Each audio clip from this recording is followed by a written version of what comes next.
Hello everyone, આજે આપણે વાત કરીશું એલર્જીક રાઇનાઇટિસ એટલે seasonal rhinitis, પેરેનિયલ rhinitis. Allergic rhinitis એટલે દર સિઝને ચેન્જીસ, એન્વાયરમેન્ટલ ચેન્જીસના લીધે જે આપણને નાકમાં કન્જેશન થાય, નાક બંધ થવાનું ચાલુ થાય, નાકમાંથી પાણી આવે, નાકમાં બ્લોકેજ લાગે અને અમુક ટાઈમ છીકો વધારે આવે, એના લક્ષણ છે આ એલર્જીક રાઇનાઇટિસના. આ પાણી જ્યારે વધારે આવે ત્યારે ગળામાં ઉતરે, એને કહેવાય છે પોસ્ટ નેઝલ ડ્રીપ.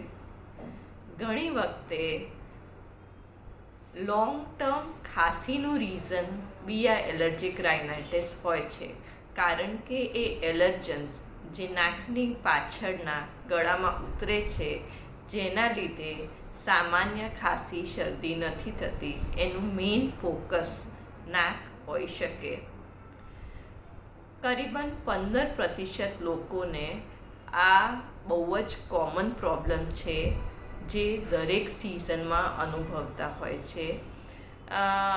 આના માટે બેઝિક વસ્તુ તમારે ધ્યાન ને કાળજી, એસ્પેશિયલી આ સ્પ્રિંગ સિઝન અને ઓટમ સિઝન. સ્પ્રિંગ એટલે નવા જ્યારે ફૂલ આવે, ફ્લાવર્સ, લીવ્સ જે ઉગે, એના લીધે વાતાવરણના પોલન્સ બહુ વધી જાય છે, એટલે એ ટાઈમે ગાર્ડનમાં જવું અવોઇડ કરવું. એ જ ટાઈમે આપણે જરૂર લાગે તો નાકના સ્પ્રે અને એન્ટીહિસ્ટામિનિક જે રેગ્યુલર લેતા હોય એ ચાલુ કરી શકાય.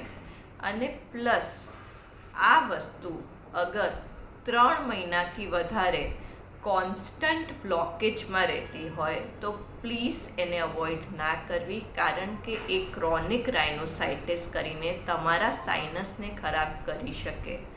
એટલે એ વસ્તુને પહેલાં જ ડૉક્ટરને બતાવીને કોઈ આગળનું ટ્રીટમેન્ટ લેવું.